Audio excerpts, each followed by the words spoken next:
Pastor Mike is a little modest. He's actually just shy of, I'll start that again. Pastor Mike was being a little modest. He's actually just shy of 55,000 followers on Twitter. We have a panel next. Columbia College.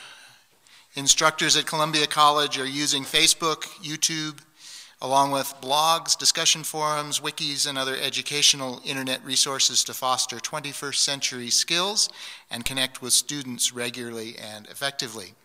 We have 4 representatives from the college today. Please welcome Melissa Colón, Judy Reiman, Ida Ponder, and Kathy Schultz.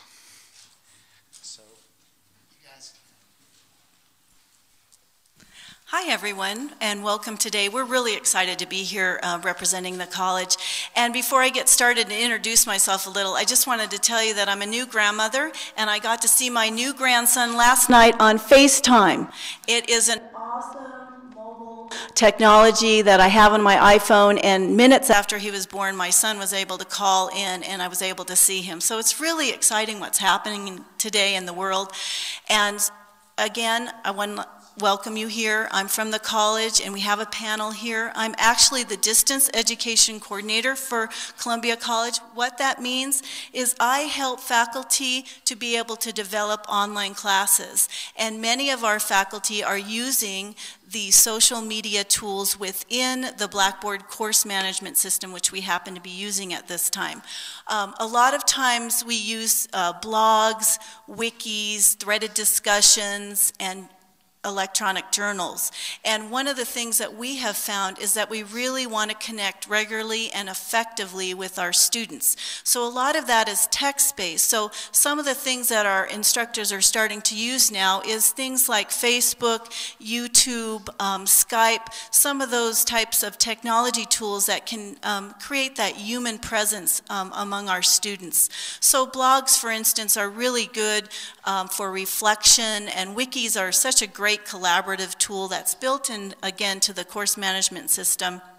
Threaded discussions are a great way for instructors to have forums and talk about current events.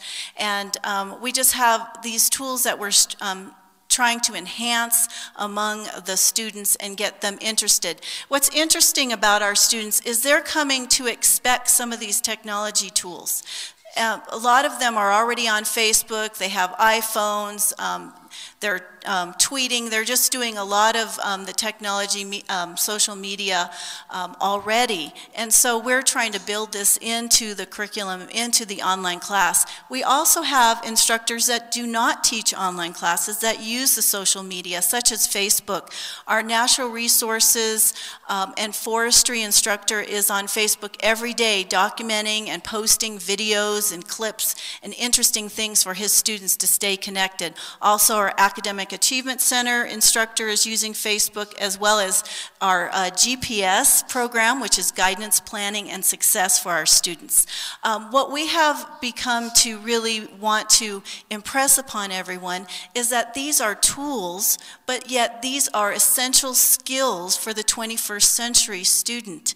And so we have found that in the workplace, an administrative assistant might be a blog moderator as well as updating web pages. So these, again, are essential skills that we're embedding into the curriculum, whether it's a face-to-face class or an online class. You'll hear from the panel today how some of our instructors are using these tools and embedding these skills for our students. So the next person to share a presentation is Ida Ponder.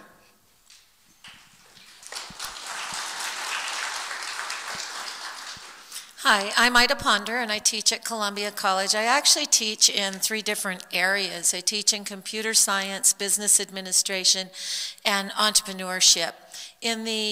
One of the new courses that we're creating for the college is a social media marketing class that will be required for all entrepreneurship students to take, and also will be included in a lot of different certificates and degrees. And the biggest reason for that is, as all of you know, is that if they are not marketing via every avenue that they can, they're missing the boat. And also I think it's really important that new business owners are out there and really learn how to use these tools. How many of you have heard of the silly bands? Well, for those of you that haven't, a silly band it became quite popular, and it's basically a rubber band that's shaped like something, an animal, a star, a number, whatever, and the kids collect them and wear them on their wrist. Well, what happened was a gentleman in China decided that he wanted to recycle rubber bands. People were just throwing them away, and he thought if he gave them a good shape that everything, that people would reuse them.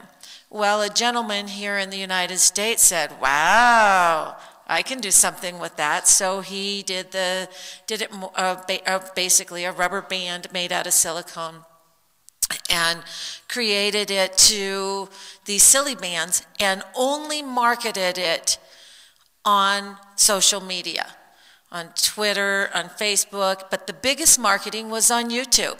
And what he did was he had kids go on YouTube and do silly band tricks. I have to watch my dog jump or whatever, and they're kind of goofy, and when you watch them, I've shown them in class a few times, and they're little 8, 9, 10-year-olds, 6-year-olds doing tricks with their silly bands. It ended up going nationwide, and now you can go to Yosemite and buy Yosemite-based silly bands. You can go to, I went to a leadership conference for high school sophomores this last weekend, and they had silly bands for them that had to do with leadership. And it was the first product that was 100% introduced and marketed via social media. And, so it's not something that we can take lightly. It's something that's very, very important. So for my students and using it in the class, not only as classroom contact, but also teaching and training our future business owners and current business owners to be able to use the social medias. And in addition to that, I think it's really important to understand that students can get a hold of you 24/7 if it's a big problem. When they email me at my school email, if my mailbox is full, or you end up with all these priorities. If they text me or send me a message on Facebook, I'm going to get it probably a lot quicker and maybe even respond a lot faster than I will, especially Columbia College had their graduation on April 29th. We're out for summer. Student can email all day long, but that doesn't mean I'm going to be checking it every day. If I'm busy doing other things, I may only check it once a week or maybe even once every 2 weeks. So, and having them do my personal email, it's already inundated with stuff that doesn't need to be there. So it's really important, and it really is a really good asset for students. And our next speaker is going to be Judy Reiman, wherever she went.